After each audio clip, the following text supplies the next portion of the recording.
I'm Elizabeth Hunterton, and this is Compassionate Las Vegas, the podcast.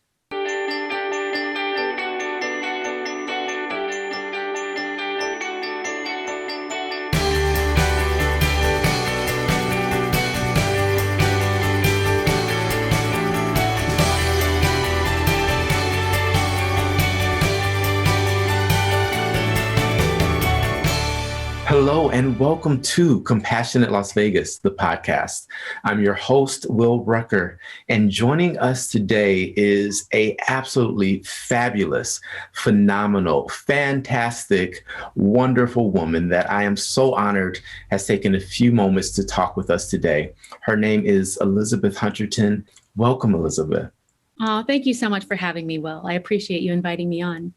Absolutely. Well, after our time together this summer during our panel conversation on systemic racism and then becoming Facebook friends and seeing your post and your story unfold, I said, I've got to get you on the actual podcast and just talk to you about you a bit more because your journey and your experience, it's just interesting and fascinating and so unique.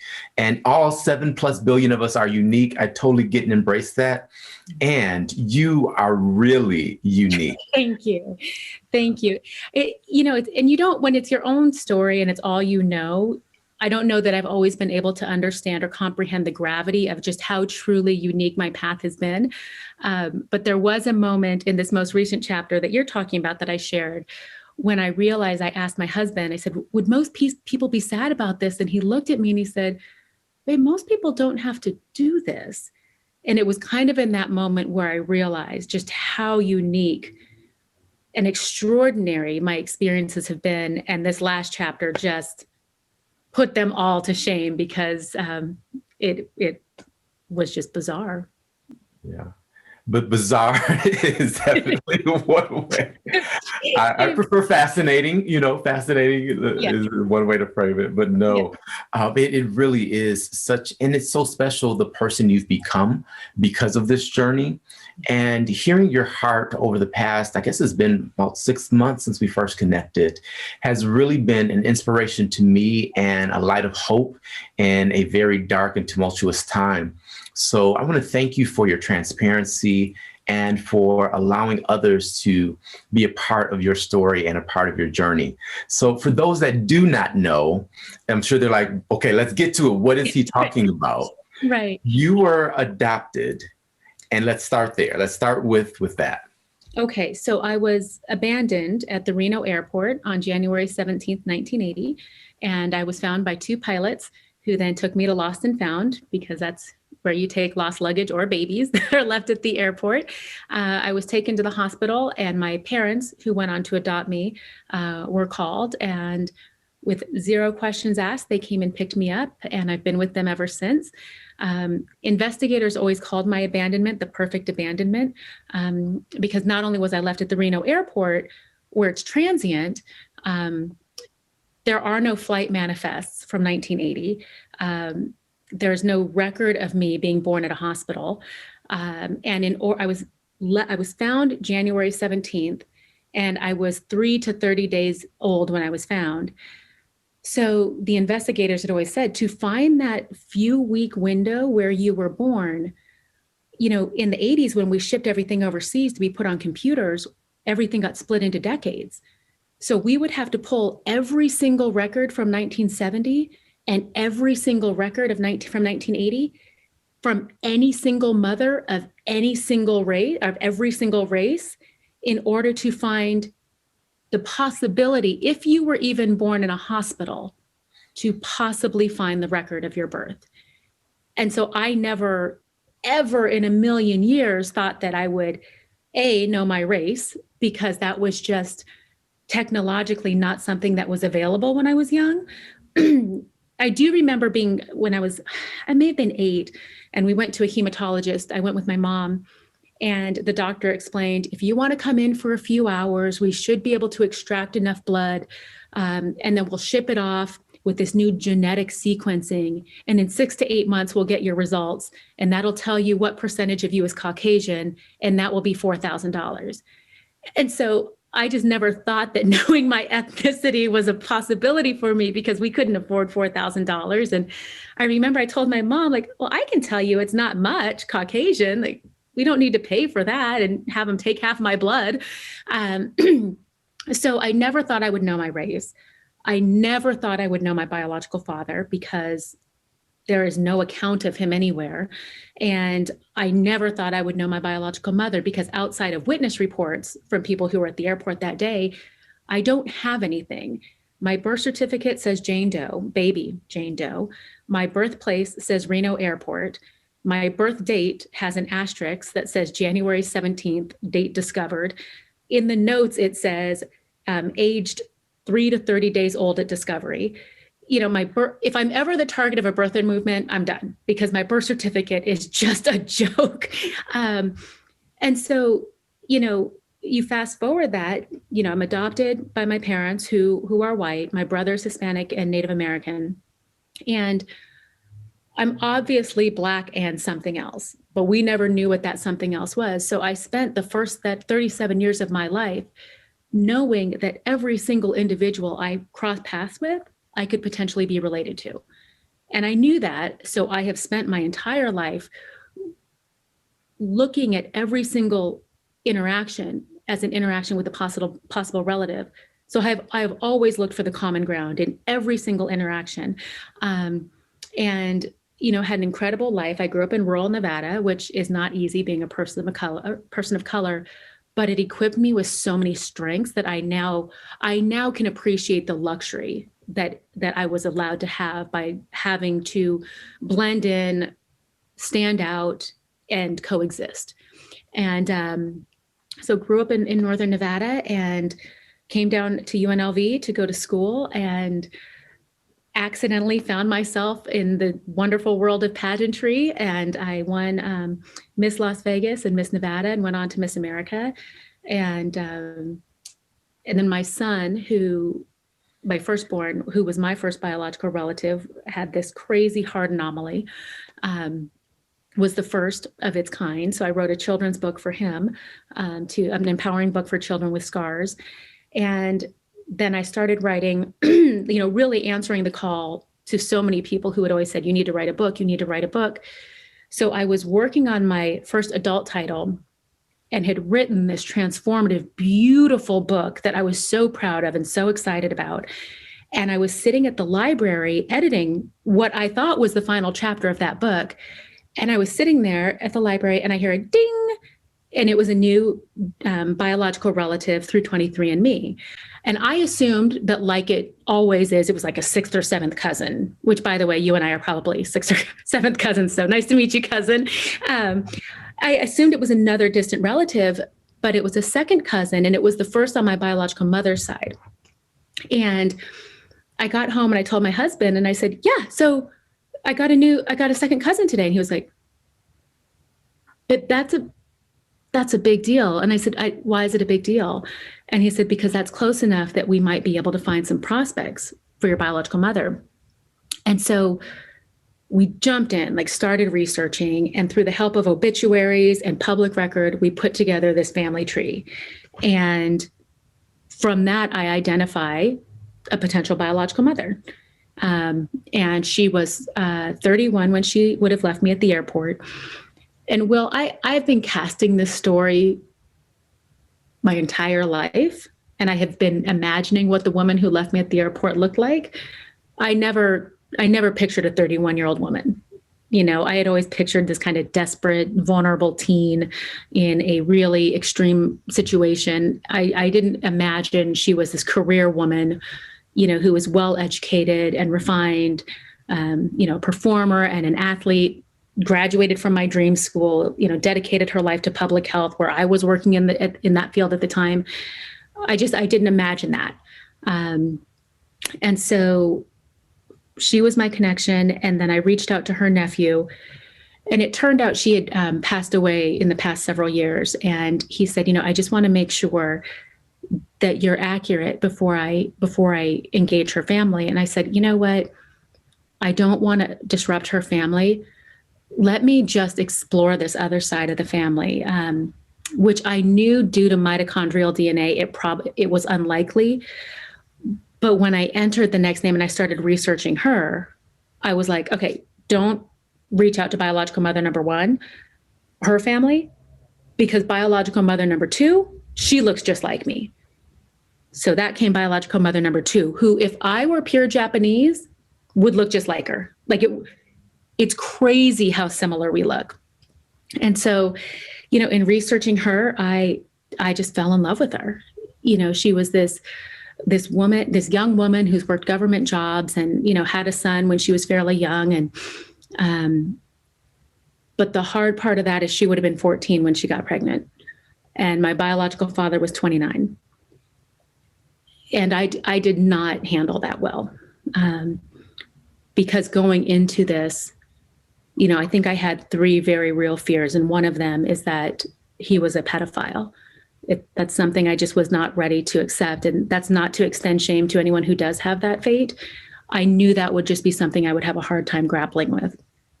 And, I finally mustered up the courage and I sent her a message, and she responded, I'd like some more information. And I was like, that makes sense. Because it does sound a little bit like that foreign heiress that can only access her $6 billion fortune if you give me your information.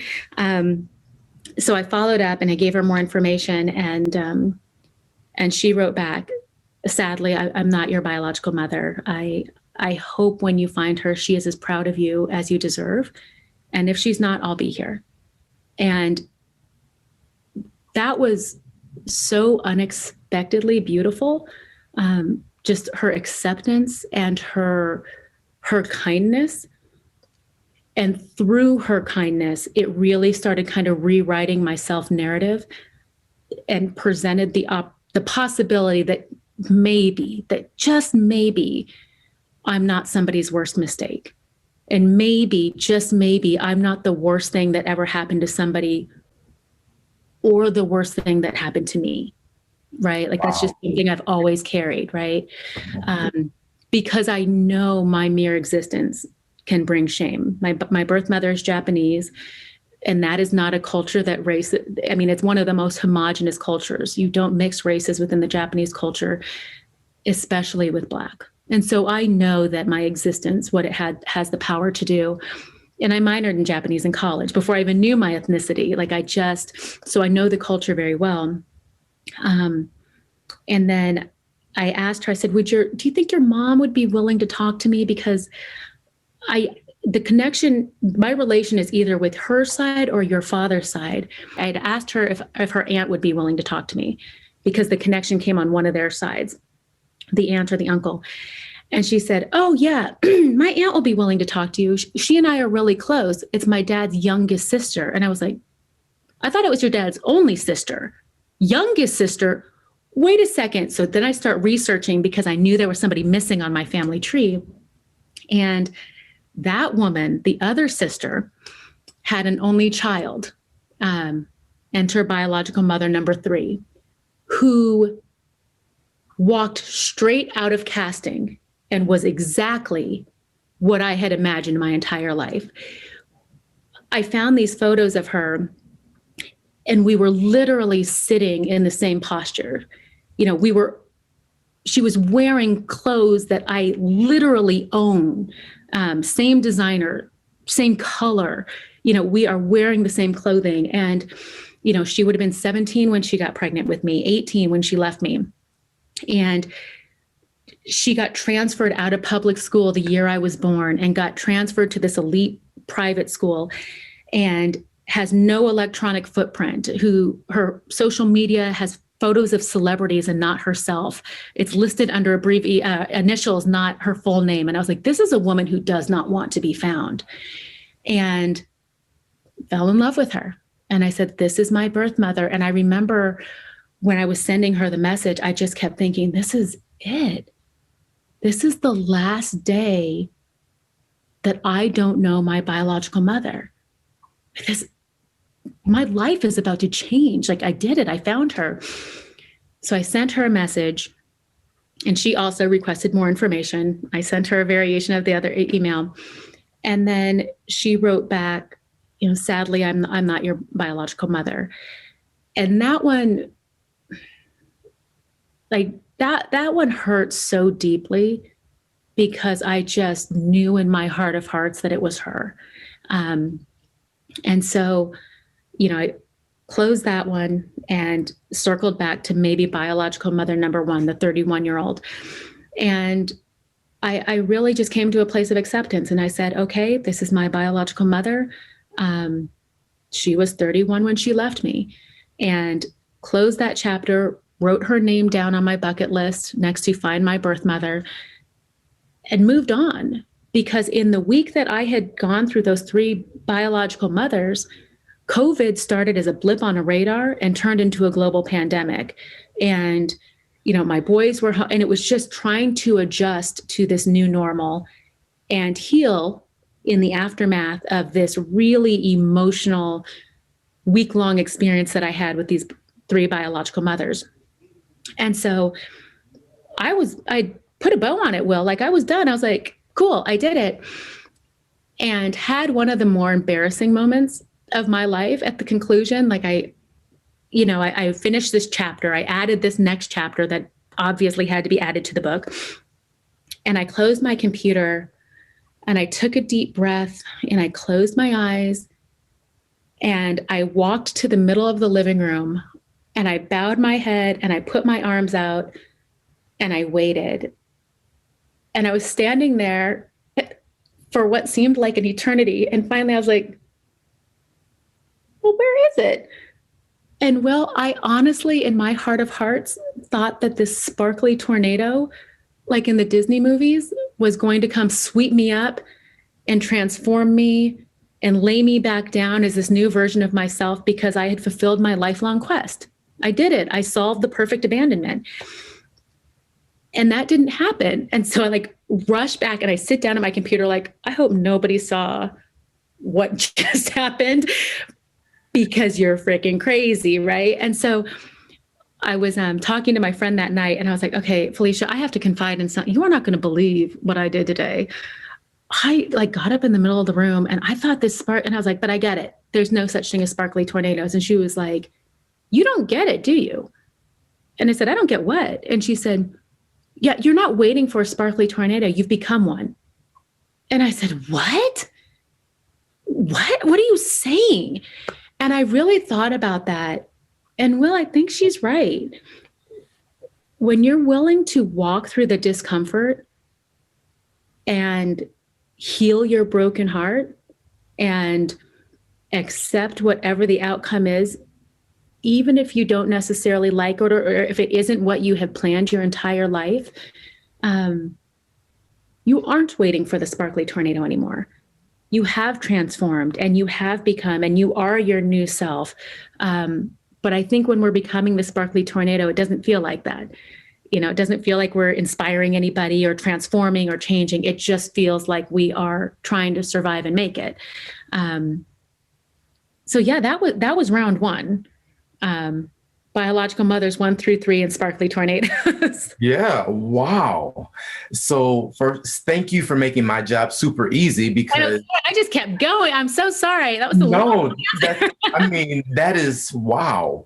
You gave us so much in there, and I love how you recognize in the end you've become that sparkly tornado. And I'm a huge Wizard of Oz fan, so the tornado has such significance to me, and it's so many pieces in that story that even though I know both of my biological parents, that I can still relate to in that longing and that searching and that hoping that when I finally get to whatever it may be, is it the job I want, is it the marriage, the house, whatever it may be, that then I will finally be me. And then you get it and it's like, oh, here I am. So that issue is I think something everyone can relate to. Why is it that finding your biological mother was so important, given you had this adopted family that really was so supportive and nurturing and fostered the person you are today?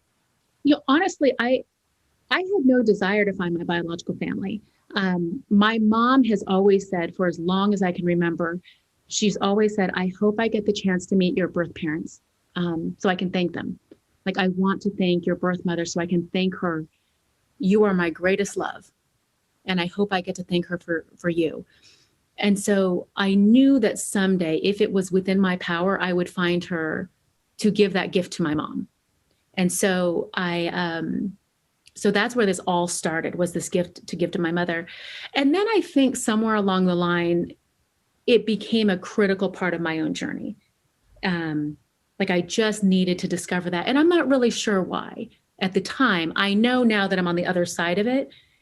That was the only way by which I was going to transform and truly reach self-acceptance, rewrite my inaccurate and harmful self-narrative, and most powerfully, put down shame and release myself from shame, which I did in round 2.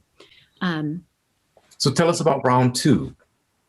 Now, this one is a doozy. This is where things get crazy. Oh, this is where it happens. Okay. Like, I'd always tell people, I'm like, yeah, I got left at the airport as a baby, and then things got really weird. Crazy life. So again, I had put a bow on it.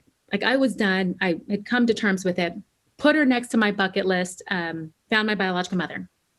On August 1st, I was out with Shine a Light, which is an incredible organization that goes into the tunnels under Las Vegas. And on that particular day, this woman had decided to leave behind her tent and start the long road to sobriety. And she was like clutching this baby blanket. And she and I were talking on the way back to our car.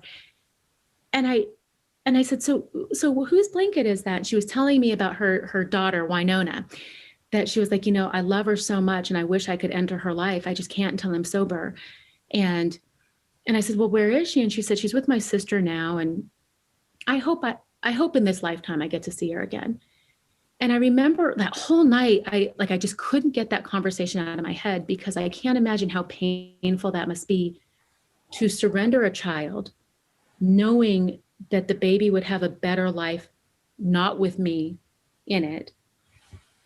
And then for everybody to interpret that as being selfish, when really it's the hardest, most selfless thing I could do. Like, that would break my heart. And so I just kept thinking about it and kept thinking about it. And then ding, I got a new relative. And I was like, okay, so I roll out my family tree that I'd been working on, and I plug in this new second cousin. And will I see within minutes that it is a genetic impossibility that it's biological mother number 1. I can't bring myself to cross her off my family tree because it would just hurt so deeply. And I have actually since gotten permission from her family. I don't have to cross her off, and she gets to stay on my bucket list. Her daughter said she can live on forever there, which is so beautiful. And so, I get this huge family tree and this whole other side of the family. What I didn't know at the time is the first connection was bookend number 1, and the second connection was bookend number 2. So I knew my biological mother had to come within this span. And I was sitting there, I was like, what am I missing? What am I missing? What is the connection? But I knew the key was going to be to find former generations' maiden names, which was going to be difficult because they were born in Japan. And so I'm going through ship manifests in 1886, trying to figure out who came over with whom and what internment camp they went to and when they were I'm piecing together, because in the 40s, a lot of them got put into internment camps if you were of Japanese descent here in the States. So it became this hunt to try to find these people. And I sent a message to biological mother number 2, and I was like, hi, do you think your parents would still be able to talk to me? I really need to talk to your dad, because the relationship comes on his side of the family. Like, he's the key to all of this. He has all the answers I need. And she writes back, she's so happy to hear from me. And she says to me, I hope that his daughter will be able to give you the answers that you need, because he passed a couple months ago. And I was so defeated, I think. Yeah. Because it's like, I've come this far. And did all of my answers just pass away with him? And the only answer was, yeah, maybe. And you're going to have to be okay either way, because you can't control them. And so I get connected with his daughter, and we agree to have a conversation that Saturday morning. And the whole week I'm thinking about it. I'm like, oh my gosh, I wonder if we're going to sound the same. Because I've never spoken to a biological relative. So I was like, gosh, I wonder if we'll have the same voice, or, I wonder what this is going to look like. And I was so anxious about it all. And in her message, she had emailed me, and I was like, please apologize to the family of biological mother number one. I didn't mean to desecrate her memory. And she was like, nobody's upset with you. No one is upset with you. Everyone is so honored that you would reach out to us, and we're all going to help you in any way we can. And that, I think, eliminated any remnants of fear I had moving forward, because of the acceptance that I had from biological mother number one's family, biological mother number two, number three, this new second cousin. They had all embraced me and wanted to be part of this journey. And I got to that point, I said, you know what? Come what may from this point on, because I have more than I ever thought I would have. So we talk on the phone, and we're sitting here. I was like, okay, take me through this family tree. And we're going through all the names. I'm crossing people off. And she was like, well, my dad had a cousin, Mary. I was like, Mary Smith, who has 2 daughters and 1 son. And she was like, yeah. And I was like, that's it. That's the connection. They just became the only 2 possibilities. So I cross off the son and I circle the 2 women. And I was like, they just became the only 2 possibilities. Enter biological mothers 4 and 5, sisters. Now, these 2 went, so it's really interesting. So I'm talking to this second cousin, and she was like, oh my gosh, I bet it's number 4. And I was like, well, what makes you say that? Because I've seen both of these women's yearbook photos. Like, this is the only photo I have them at this time. So I'm looking at the yearbook photos, and the moment I saw 4, I knew it was her. I was like, it's her. Now, 5 is elegant and beautiful and glamorous. And as much as I would have loved to say it's her, I was like, no, it's 4, who you can even see at 18 is so burdened. I was like, this is her. She's not the elegant beauty her sister is, like, but this is my birth mother. And she was like, I bet it was her. She's always had short hair. And I was like, no, that's not possible. And she was like, it is possible, and it is accurate. And I was like, no, that can't be right. And she was like, no, it is right. And she's like, well, now her sister, on the other hand, is like, let me guess. Her sister, 5'4" to 5'7", slender, elegant, fashionable, and has, naturally beautiful, doesn't wear a lot of makeup, and has long black hair. And she was like, yeah, to a T. How did you know that? And I was like, the witness reports. The witness reports from the airport are describing number 5. But I truly believe my birth mother is number 4. Wait a minute. What does this mean? So then, like, for the first time in my life, I asked myself, was it not my birth mother who left me at the airport? Because every headline my entire life has said birth mother leaves baby at the airport. Like, it's one of the few facts I have. So now that just dismantled the little tiny bit of identity I have, shattered.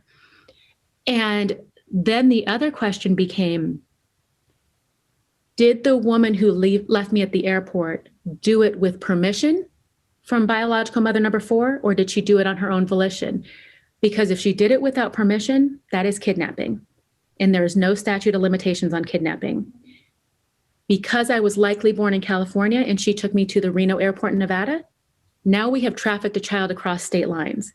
And now that's federal. And there's also no statute of limitations on that. So now I'm going through this. I'm like, what am I going to do? Like, I don't want her to be criminalized for this. At the same time, like, I know she shouldn't have taken me. Like, I get that too. What am I going to do? So I decide to reach out to number 5, the woman I think left me at the airport. So up until that point, Will, I had thought that this process was harder on my friends than it was on me, because people would ask, like, how are you feeling? How are you doing? It's like, guys, I'm good. Like, I've had my entire life to be prepared for this. And then when it came time to write the letter to number 5, I knew that day, this was not harder on anyone on this planet than it is on me. because that process gutted me. I get it. I want to back up just a moment to your friend, because I don't want to rush past that part. In that moment, she supported you by listening. What else did she offer to you? She first let me just pour out my pain.